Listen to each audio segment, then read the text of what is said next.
नमस्कार, आइए एक नज़र डालते हैं देश व दुनिया के मुख्य समाचारों पर CWB हिंदी न्यूज के साथ। आज का विचार। बारिश की बूंदें भले ही छोटी हों, लेकिन उनका लगातार बरसना बड़ी नदियों का बहाव बन जाता है। वैसे ही हमारे छोटे छोटे प्रयास भी जिंदगी में बड़ा परिवर्तन ला सकते हैं।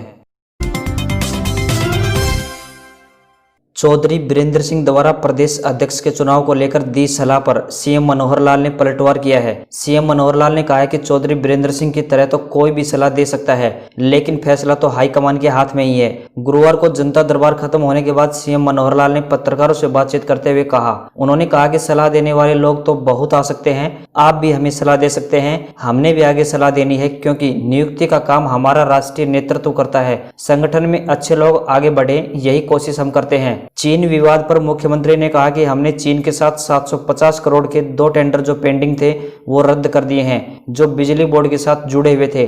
लेकिन जो काम चीन के साथ चल रहा था उसमें नियम नहीं कहते कि उन्हें रद्द किया जाए। बाबा रामदेव की तरफ से बनाई गई कोरोना की दवाई को लेकर उन्होंने साफ कर दिया है कि हम कुछ नतीजा नहीं दे सकते, जो नतीजा ICMR लेगा वही अंतिम होगा। PTI टीचर्स पर मुख्यमंत्री का कहना है कि सुप्रीम कोर्ट ने उनकी भर्ती को रद्द कर दिया है। वहीं सुप्रीम कोर्ट ने पद्धति तय कर दी है, इन्हें लोगों को दोबारा बुलाकर टेस्ट लिया जाए, उनका इंटरव्यू लिया जाए और योग्यता के आधार पर नौकरी दी जाए। हरियाणा पुलिस मुख्यालय पंचकुला सेक्टर 6 से लेकर विभिन्न जिलों में ग्रुप D का काम करने वाले पुलिस कर्मियों के लिए राहत भरी खबर है। अब इस तरह के पुलिस कर्मियों को इन कामों से राहत मिलने जा रही है, क्योंकि हरियाणा कर्मचारी चयन आयोग यानी HSSC की ओर से प्रतीक्षारत ग्रुप D कर्मियों की सूची जारी करते हुए विभिन्न विभागों में ग्रुप D कर्मियों की डिमांड को पूरा करने का काम कर दिया है। इसी क्रम में बुधवार और गुरुवार को 200 से ज्यादा ग्रुप D के युवा विभिन्न जिलों से पंचकुला पुलिस मुख्यालय पहुंचे थे, लेकिन हरियाणा कर्मचारी चयन आयोग की ओर से फाइनल सूची जारी कर दिए जाने और विभागों की घोषणा के बाद भी गत 2 दिनों से इन युवाओं को ज्वाइन नहीं कराया गया। पुलिस मुख्यालय की ओर से ग्रुप D के इन कर्मियों को फिलहाल 2 से 4 दिन इंतजार करने के लिए कहा गया है। इनको मोबाइल व अन्य माध्यमों से सूचना भेजकर इनके ज्वाइनिंग वाले ऑफिस व केंद्र के बारे में सूचित कर दिया जाएगा। हरियाणा में वीरवार के दिन कोरोना को मात मिली है। इसके बावजूद कोरोना आज भी अपनी प्रचंडता का कहर दिखा गया। जहां आज 24 घंटे के अंदर 453 नए मामले रिकॉर्ड में दर्ज किए गए, वहीं 10 मौतों के साथ यह आंकड़ा 198 तक पहुंच गया और 455 नए मरीज ठीक हुए। कोरोना मामले का डबलिंग रेट 12 से बढ़कर आज 13 दिन का हो गया है, जो एक तरह से राहत की बात है। प्रदेश में कुल 12,463 कोरोना संक्रमित में से 4,885 केस अब भी सक्रिय हैं। यह संख्या बीते दिन से 12 कम है। वहीं अब तक 198 मौतें हो चुकी हैं, जिनमें से 73 मौतें केवल कोरोना वायरस के कारण हुई हैं। अन्य 125 मौतें ऐसी हैं जिन मरीजों के कोरोना संक्रमण के अलावा अन्य दूसरी बीमारियां भी थी। हरियाणा में कोरोना रिकवरी रेट में भी इजाफा हुआ है। रिकवरी रेट की बात करें तो बीते दिन 57.66% था, जो आज 59.22% हो गया। प्रदेश में अब तक 7,380 लोग कोरोना से ठीक हो चुके हैं। वहीं प्रदेश में 64 मरीज ऐसे हैं जिनकी हालत गंभीर है। इनमें ऑक्सीजन सपोर्ट पर 48 मरीज व वेंटिलेटर पर 16 मरीज हैं। देश में कोरोना के बढ़ते मामलों के बीच भारतीय रेलवे ने गुरुवार को बड़ा फैसला लिया। अब 12 अगस्त तक कोई भी रेगुलर ट्रेन नहीं चलाई जाएगी। अगर किसी ने इस तारीख तक टिकट बुक करवाया है तो उसे 100% रिफंड कर दिया जाएगा। रेलवे ने सर्कुलर जारी कर इस बात की जानकारी दी है। सभी रेगुलर मेल, एक्सप्रेस पैसेंजर और सब अर्बन ट्रेनों को 12 अगस्त तक कैंसिल कर दिया गया है। इनमें यात्री टिकट बुक नहीं करवा पाएंगे। इन ट्रेनों में 1 जुलाई से 12 अगस्त के बीच सफर करने के लिए अगर किसी ने टिकट बुक करवाया है तो वह कैंसिल माना जाएगा। हालांकि रेलवे ने साफ कर दिया है कि टिकट का 100% रिफंड कर दिया जाएगा। रेलवे ने इससे पहले भी 30 जून तक रेगुलर ट्रेन सेवा कैंसिल करने का फैसला लिया था।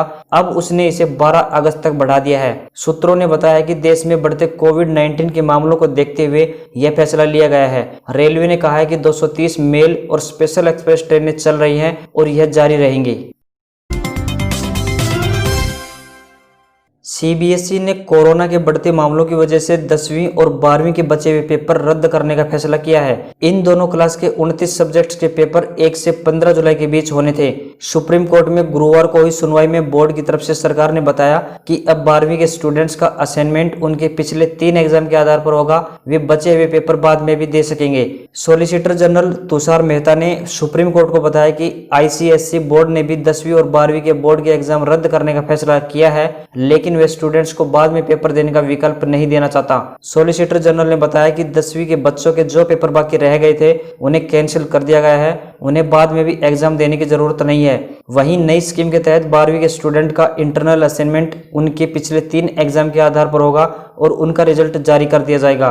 12वीं के स्टूडेंट्स बाद में एग्जाम देने का विकल्प भी चुन सकेंगे ताकि वे इंटरनल असेसमेंट से निकला अपना रिजल्ट और सुधार सके। सॉलिसिटर जनरल ने सुप्रीम कोर्ट को बताया कि जैसे ही माहौल सुधरेगा 12वीं के स्टूडेंट अपने बचे हुए पेपर दे सकेंगे। सीबीएसई बोर्ड के बाद अब counselling for the Indian school certificate examination यानी CISCE ने भी जुलाई में होने वाली 10वीं व 12वीं की परीक्षाएं रद्द करने का फैसला लिया है। यह परीक्षाएं 1 जुलाई से आयोजित होनी थी, जिसे अब CBSE के बाद CISCE बोर्ड ने भी रद्द कर दी है। बोर्ड ने कोर्ट में बताया कि वह CBSE की प्रक्रिया के मुताबिक ही मूल्यांकन करेगा। हालांकि बोर्ड परीक्षा बाद में आयोजित की जाएगी या नहीं, इस बारे में फिलहाल कोई फैसला नहीं लिया गया है। इस बारे में मुख्य न्यायाधीश दीपांकर दत्ता और न्यायमूर्ति SS शिंदे की बेंच ने वीडियो कॉन्फ्रेंसिंग के जरिए सुनवाई की। देश में कोरोना की वजह से बने हालातों के बीच परीक्षाओं को स्थगित और रद्द करने का सिलसिला लगातार जारी है। इसी बीच अब 5 जुलाई को होने वाली सेंट्रल टीचर एलिजिबिलिटी टेस्ट यानी CTET को भी अगले आदेश तक के लिए स्थगित कर दिया गया है। इस बारे में केंद्रीय शिक्षा मंत्री रमेश पोखरियाल निशंक ने ट्वीट करते हुए कहा कि वर्तमान परिस्थितियों को देखते हुए 5 जुलाई 2020 को CBSE द्वारा आयोजित की जाने वाली CTET परीक्षा को फिलहाल स्थगित करने का निर्णय लिया गया है। स्थितियां अनुकूल होने पर परीक्षा की अगली तिथि की घोषणा जल्द ही की जाएगी।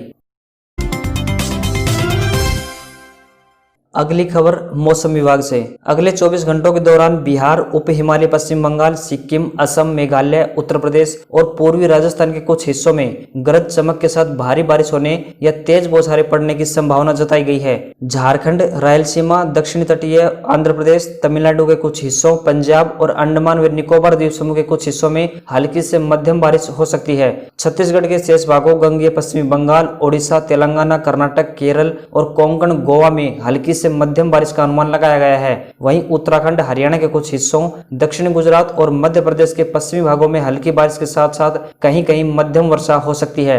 राजस्थान के जैसलमेर में बुधवार रात को आए भीषण तूफान में जमकर तबाही मचाई। श्री गंगानगर में सुबह तेज आंधी आई, उसके बाद अच्छी बरसात हुई। वहीं चूरू, बीकानेर, सीकर और जयपुर में भी आंधी के बाद हल्की बरसात हुई। चूरू में दोपहर में लाल पीली आंधी आई, इससे दिन में भी अंधेरा छा गया। आंधी ज्यादा देर नहीं रही, इसके बाद हल्की बरसात हुई। राज्य में गुरुवार को सबसे अधिक तापमान बाड़मेर में 42.4 डिग्री सेल्सियस रहा। जयपुर में तापमान 39.4 डिग्री दर्ज किया गया। पाकिस्तान के प्रधानमंत्री इमरान खान ने भरी संसद में अलकायदा के सरगना रहे आतंकवादी ओसामा बिन लादेन को शहीद बताया है। उन्होंने कहा है कि पाकिस्तान को आतंकवाद के खिलाफ जंग में अमेरिका का साथ नहीं देना चाहिए था। इमरान ने कहा है कि अमेरिकी सेना ने पाकिस्तान में घुसकर लादेन को शहीद कर दिया और पाकिस्तान को बताया भी नहीं। इसके बाद पूरी दुनिया ने पाकिस्तान को भला बुरा कहना शुरू कर दिया, जिससे देश को शर्मिंदा होना पड़ा। इमरान ने कहा कि पाकिस्तान ने आतंकवाद के खिलाफ जंग में अमेरिका का साथ देकर अपने 70,000 लोगों को खो दिया। ओसामा बिन लादेन पाकिस्तान के एबटाबाद में 2 मई 2011 को मारा गया था। अमेरिका के सुरक्षा बलों ने एक स्पेशल ऑपरेशन के जरिए उसे पाकिस्तान में घुसकर मारा था। लादेन अमेरिका के वर्ल्ड ट्रेड सेंटर पर आतंकी हमले का दोषी था। लादेन के शव को समुद्र में दफना दिया गया था। ISI के महानिदेशक अहमद शुजा पाशा को लादेन की मौजूदगी का पता था। पाकिस्तान सरकार पर लादेन को पनाह देने के आरोप लगे थे। एबटाबाद में जिस जगह पर लादेन छिपा था, वहां से 1 मील से भी कम दूरी पर ही पाकिस्तान का मिलिट्री बेस था। बिहार में कल गुरुवार को आकाशीय बिजली गिरने और आंधी तूफान से भारी तबाही हुई। बिजली गिरने से बिहार में 83 लोगों की मौत हो गई, जबकि कई लोग झुलस गए। उत्तर प्रदेश में भी बिजली गिरने से कम 24 लोगों की मौत हो गई। बिहार के 23 जिलों में आकाशीय बिजली गिरने से मानवीय क्षति हुई है। सबसे ज्यादा मौत गोपालगंज में हुई है, जहां पर 13 लोग मारे गए हैं, जबकि मधुबनी और नवादा में 8 लोग मारे गए हैं। इस घटना को लेकर पीएम मोदी ने भी अपनी संवेदना जाहिर की है। पीएम मोदी ने ट्वीट कर कहा कि भारी बारिश और आकाशीय बिजली गिरने से कई लोगों के निधन का समाचार मिला है। उनके परिजनों के प्रति मैं अपनी संवेदना प्रकट करता हूं। इस बीच राज्य सरकार ने इस प्राकृतिक आपदा में मारे गए सभी लोगों के परिजनों के लिए 4-4 लाख की आर्थिक सहायता देने का भी ऐलान किया है। गूगल अपने यूजर्स का कलेक्ट किया गया डेटा ऑटोमेटिक डिलीट करने के लिए सेटिंग में कुछ बदलाव कर रहा है। यूजर्स ने किस पेज पर विजिट किया, कौन सी वेबसाइट सर्च की और क्या ऐप एक्टिविटी की और उसका लोकेशन डेटा आदि अपने आप ही 18 महीने के बाद गूगल सर्वर से डिलीट हो जाएगा। जबकि यूट्यूब हिस्ट्री जैसे कि कौन सी क्लिप देखी गई और कितनी देर तक देखी गई आदि जानकारियां 36 महीने के बाद डिलीट हो जाएंगी। फिलहाल यह बदलाव केवल नए अकाउंट पर ही लागू होता है, लेकिन मौजूदा यूजर्स को अपनी सेटिंग में बदलाव करने की सुविधा दी जा सकती है। गूगल ने यह घोषणा तब की है जब अन्य टेक्नोलॉजी कंपनियां डेटा कलेक्ट करने और उससे बिजनेस करने के मामले में कई तरह के जांचों का सामना कर रही हैं। गूगल ने कहा है कि वह इंटरनेट एक्टिविटी की तुलना में यूट्यूब रिकॉर्ड को अधिक समय तक रखना चाहता है, क्योंकि इससे यूजर के हिसाब से सिफारिशें देने और अन्य कामों में मदद मिलेगी, जिसके लिए एक लंबी सर्च हिस्ट्री जरूरी है। उन्होंने आगे बताया कि डेटा के ऑटोमेटिक डिलीट होने की सुविधा से फोटो, जीमेल और उसकी ड्राइव में स्टोर डेटा डिलीट नहीं होगा, क्योंकि यह विज्ञापन और अन्य कामों के लिए इस्तेमाल नहीं किया जाता। अब बात आज के इतिहास की। 1498 चीन में पहला टूथब्रश बनाया गया।